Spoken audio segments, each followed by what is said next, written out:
वज़ीर आज़म शहबाज शरीफ और सऊदी वली अहद मोहम्मद बिन सलमान की खुशगवार माहौल में मुलाकात हुई, जिसमें दो तरफा ताल्लुकात, सरमायाकारी और मुआशी ताउन पर तबादला ख्याल किया गया। और आपको बताएं कि मुलाकात में तवानाई, तजारत, सरमायाकारी के नए मनसूबों पर गुफ्तगू की गई। वली अहद मोहम्मद बिन सलमान ने पाकिस्तान से ताल्लुकात मजीद मजबूत बनाने के अज़्म का इजहार किया। मुलाकात में दोनों रहनुमाओं का तवानाई, तजारत और नए मनसूबों पर भी गौर। पाकिस्तान और सऊदी अरब के दरमियान आला सतह के राब्ते जारी रखने पर भी इत्तफाक हुआ। मुलाकात में फील्ड मार्शल सैयद आसिम मुनीर, वज़ीर ख़ारजा इसहाक डार, वज़ीर इत्तलात अता तार और वज़ीर ख़ज़ाना मोहम्मद औरंगज़ेब भी मौजूद थे। पीपल्स पार्टी और मुस्लिम लीग नून का तहरीक अदम एतमाद लाने पर इत्तफाक। नून लीग का तहरीक अदम एतमाद में पीपल्स पार्टी का साथ देने का ऐलान। नून लीग आज़ाद कश्मीर में हुकूमत का हिस्सा नहीं होगी। पार्लिमानी पार्टी ने फैसला किया, मौजूदा आज़ाद कश्मीर हुकूमत पर एतमाद नहीं। राना सनाउल्लाह की गुफ्तगू। एहसन इकबाल बोले, आज़ाद कश्मीर का मौजूदा सेटअप कारकर्दगी दिखाने में नाकाम रहा। पीपल्स पार्टी को आज़ाद कश्मीर में अक्सरियत हासिल हुई तो हुकूमत बनाएगी। कमर जमान कायरा बोले, मुस्लिम लीग नून का फैसला है, आजाद कश्मीर में ऑपोजिशन में बैठेगी। आजाद कश्मीर में इन हाउस का मिशन।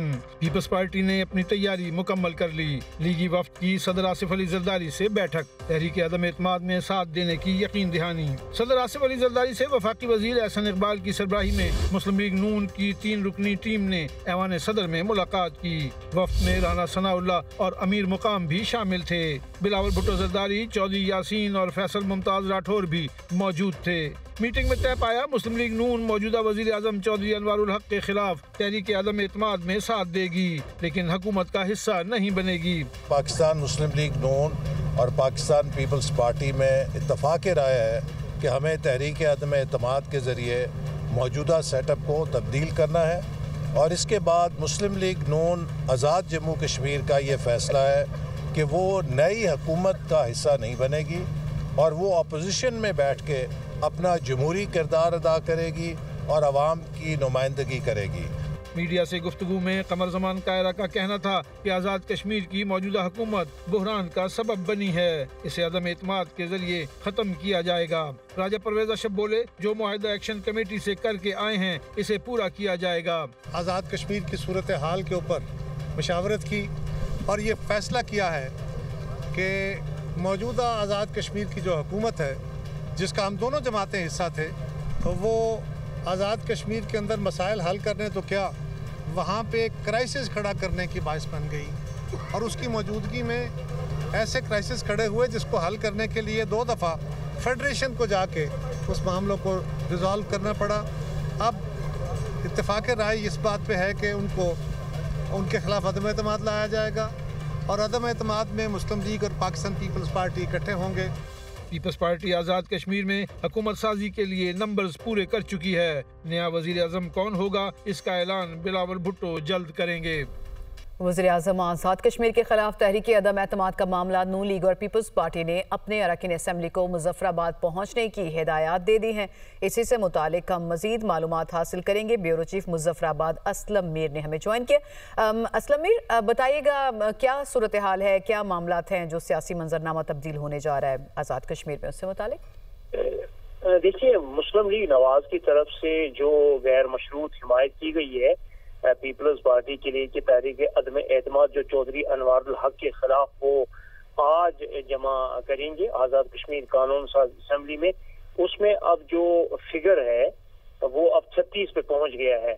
अब सवाल ये पैदा होता है यहाँ पे, क्योंकि पीपल्स पार्टी को ये डर था गो कि वो अददी अक्सरियत हासिल कर चुकी थी 27 का, लेकिन उन्होंने ये सोचा कि जिस दिन तहरीक अदम एतमाद पेश होगी उस पर वोटिंग हो, कहीं कोई बंदे स्किप न हो जाए। तो अब चूंकि जब मुस्लिम लीग नून के 9 अरकान असम्बली उनके साथ शामिल हो जाएंगे तो उससे ये इंश्योर हो जाएगा चौधरी अनवारुल हक को जो है वो वज़ारत उज़्मा से हटा दिया जाएगा। और इस सिलसिले में आज इस्लामाबाद में वफाकी वजीर एहसन इकबाल ने आज़ाद जम्मू और कश्मीर मुस्लिम लीग नून की पार्लिमानी पार्टी का इजलास बुलाया है और उस इजलास में शाह गुलाम कादिर भी होंगे।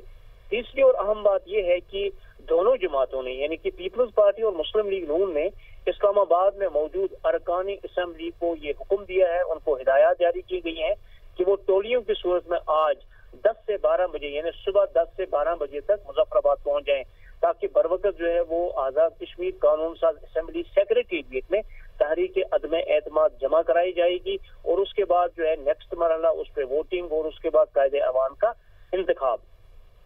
सही, तो फूल प्रूफ जो इंतजाम चाहती है पीपल्स पार्टी स्पेशली, इसलिए जो है वो तमाम इंतजाम किए जा रहे हैं। असलम मीर, बहुत शुक्रिया, आपने हमें मालूमात दी। Chairman Peoples Party Bilawal Bhutto Zardari की JUI के सरबराह मौलाना फजलुर रहमान से उनकी रिहाइशगाह पर मुलाकात हुई। वफूद के हमरा होने वाली मुलाकात में मुल्क की सियासी सूरत हाल पर गुफ्तगू की गई। पार्लियामेंट में वर्किंग रिलेशन का मामला भी ज़ेर गौर आया। मजीद जानिए इस रिपोर्ट में। बिलावल भुट्टो जरदारी की मौलाना के डेरे पर आमद, कौमी और सियासी अमूर पर बातचीत, राब्ते जारी रखने पर इत्तफाक। मौलाना फजलुर रहमान ने अपने घर आमद पर चेयरमैन पीपल्स पार्टी का खैर मकदम किया। नैयर बुखारी, हिमायूं खान और जमील सोमरो भी बिलावल के हमरा थे। मौलाना असद महमूद भी मुलाकात में मौजूद थे। JUI जराये का कहना है कि ये मुलाकात खैर सगाली थी, एजेंडा मीटिंग नहीं थी, किसी आईनी तरमीम पर बात नहीं हुई। बिलावल भुट्टो ने मौलाना फजलुर रहमान को अपने घर आने की दावत दी। मौलाना ने बिलावल की दावत कबूल करते हुए कहा, आपके वालिद मुलाकात करने आए, आप भी कई बार आए, हम मुलाकात करने आएंगे।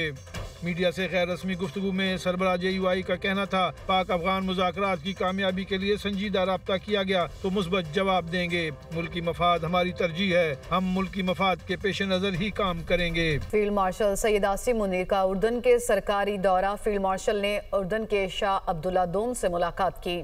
शाह अब्दुल्ला दोम ने पाकिस्तान से दो तरफा दिफाई ताउन को मजीद फ़रोग़ देने की ख्वाहिश का इजहार किया। उन्होंने पाकिस्तान आर्मी की पेशावराना सलाहियतों और इलाकाई अमन इस्तेहकाम के लिए किरदार को भी सराहा। मजीद जानिए इस रिपोर्ट में। ISPR के मुताबिक मुलाकात में वली अहद शहजादा हुसैन बिन अब्दुल्ला भी मौजूद थे। मुलाकात में बाहमी दिलचस्पी के उमूर, दिफा और सिक्योरिटी के शोबों में दो तरफा ताउन के फ़रोग़ और इलाकाई अमूर पर गुफ्तगू की गई। फील्ड मार्शल ने पाकिस्तानी अवाम, हुकूमत और मुसल्लह अफवाज की जानिब से शाह अब्दुल्ला के लिए नेक ख्वाहिशात का इजहार किया और उर्दन के साथ बरादराना ताल्लुकात को मजीद मजबूत बनाने के अज़्म का इयादा किया। शाह अब्दुल्ला ने पाकिस्तान आर्मी की पेशावराना सलाहियतों और इलाकाई अमन इस्तेहकाम के लिए किरदार को सराहा और दो तरफा दिफाई ताउन को मजीद फरोग देने की ख्वाहिश का इजहार किया। ISPR का कहना है कि फील्ड मार्शल ने उर्दनी मुसल्लह अफवाज के chairman joint chiefs of staff से भी मुलाकात की, जबकि फील्ड मार्शल सैयद आसिम मुनीर को जनरल हेडक्वार्टर्स अमान आमद पर गार्ड ऑफ ऑनर पेश किया गया। फरीकैन ने पाकिस्तान और उर्दन की मुसल्लह अफवाज के दरमियान देरीना और बरादराना ताल्लुकात को सराहा।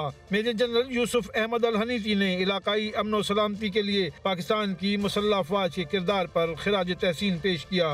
तालिबान खारिज की सरपरस्ती खत्म करें और अफगान सरजमीन को पाकिस्तान के खिलाफ दहशतगर्दी के लिए इस्तेमाल होने से रोकें।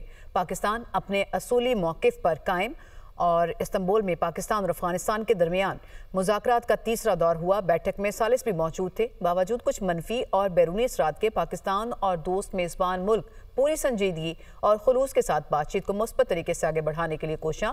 अफगान तालिबान तहरीरी वादे करने से गुरेज कर रहे हैं। अभी तक तालिबान के रवैये की वजह से सूरत हाल पेचीदा होती जा रही है। अहम खबर आपको देंगे। इस्तांबुल में जारी मुज़ाकरात का तीसरा रोज भी मुश्किलात का शिकार रहा। पाकिस्तान ने जो मंतकी और मुदल्लिल मुतालबात पेश किए वो जायज़ है। अफगान तालिबान का वफ्द इन मुतालबात को पूरी तरह तस्लीम करने को तैयार नहीं।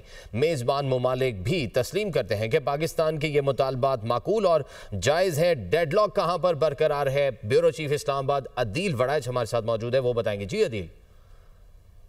जी, इस्तांबुल में जारी मुज़ाकरात का जो तीसरा दिन है, इसमें भी डेडलॉक सामने आया है और पाकिस्तान ने जो मंतकी और मुदल्लल मुतालबात पेश किए हैं वो बड़े जायज हैं, जिसको जो होस्ट कंट्री है वो भी तस्लीम कर रहा है। अफगान तालिबान का वक्त इन मुतालबात को पूरी तरह तस्लीम करने को तैयार नहीं है। मेजबान ममालिक भी तस्लीम करते हैं कि पाकिस्तान के मुतालबात माकूल हैं, लेकिन दिलचस्प तौर पर अफगान तालिबान का वक्त खुद भी समझता है कि इन मुतालबात को मानना दुरुस्त है, मगर अफगान तालिबान जो है वो काबुल से जो जिस तरह से इंस्ट्रक्शन ले रहे हैं वहां से कंट्रोल हो रहे हैं, तो जिसके बाद एक डेडलॉक किसी कैफियत है। अफगान तालिबान का वक्त बार बार काबुल इंतजामिया से रब्ता करके उन्हीं के अहकामात के मुताबिक आगे बढ़ रहा है और उन्हें काबुल से कंट्रोल किया जा रहा है। तो पाकिस्तानी वक्त ने बारहा ये नुक्ता वाजे किया है कि इन मुतालबात को तस्लीम करना सबके मफाद में है और मेजबान ममालिक ने भी अफगान वक्त को यही बात समझाई है। ताहम काबुल इंतजामिया से कोई हौसला अफजा जवाब नहीं आ रहा, जिससे एक तातुल पैदा हो रहा है और जरा ये कह रहे हैं कि यूं लगता है कि काबुल में कुछ अनासर किसी और के एजेंडे पे काम कर रहे हैं और पाकिस्तानी वक्त का जो मौकफ है वो बदस्तूर मंतकी है, मजबूत और हम के लिए नागुज़ीर है, लेकिन अफगान तालिबान का जो रवैया है, 3 रोज से जारी घंटों तवील जो मुज़ाकराती सेशन है, इसमें वो अपने एक गैर मंतकी रवैये और गैर हकीकी जो उनके जो बयानात हैं उनको लेके वो चल रहे हैं। और यही वजह है कि कोई पॉजिटिव पेशरफ जो है अभी तक नजर नहीं आ रही। और जो वो बार बार इंस्ट्रक्शंस काबुल से ले रहे हैं, वहां से भी इंस्ट्रक्शंस आने के बाद कोई हौसला अफजा पेशरफ होती नजर नहीं आ रही। और इस बात का इम्कान है कि आज का जो तीसरा सेशन है ये भी बगैर किसी नतीजे के खत्म होता दिखाई दे रहा है। जी अदील, थोड़ा सा हमारे नाज़रीन के लिए ये भी क्लियर कर दीजिएगा कि आप जिस तरह से कह रहे थे कि इंस्ट्रक्शंस काबुल से आ रही हैं, काबुल को भी इंस्ट्रक्शंस कहीं और से आ रही हैं, क्या यही तो नहीं वजह डेडलॉक की? देखिए, ये तो पाकिस्तान के जो सिक्योरिटी जराए हैं, ये कल भी उन्होंने ये कहा कि अब तो ऐसा वाजे होता जा रहा है कि अफगान तालिबान जो है ये किसी और के हाथ में खेल रहे हैं और ये किसी और के एजेंडे पे काम कर रहे हैं। और ये एजेंडा जो है ये खित्ते के मफाद में नहीं है और दोनों मुल्कों के मफाद में नहीं है। लेकिन अफगान तालिबान का जो मौक़िफ़ है वो बहुत ही हैरान कुन तौर पर जो एक गैर मंतकी मौक़िफ़ है। पाकिस्तान अपने असूली मौक़िफ़ पर कायम है। पाकिस्तान ये कह रहा है कि तालिबान ख़ारिज की सरपरस्ती ख़त्म करें और अफगान सरजमीन को पाकिस्तान के खिलाफ दहशतगर्दी के लिए इस्तेमाल होने से रोकें। और यकीनन पहले दिन से पाकिस्तान का मौक़िफ़ बहुत क्लियर और वाज़ेह है। ब्यूरो चीफ इस्लामाबाद अदील वड़ैच हमें तफसीलन आगाह कर रहे थे। आपका बहुत शुक्रिया।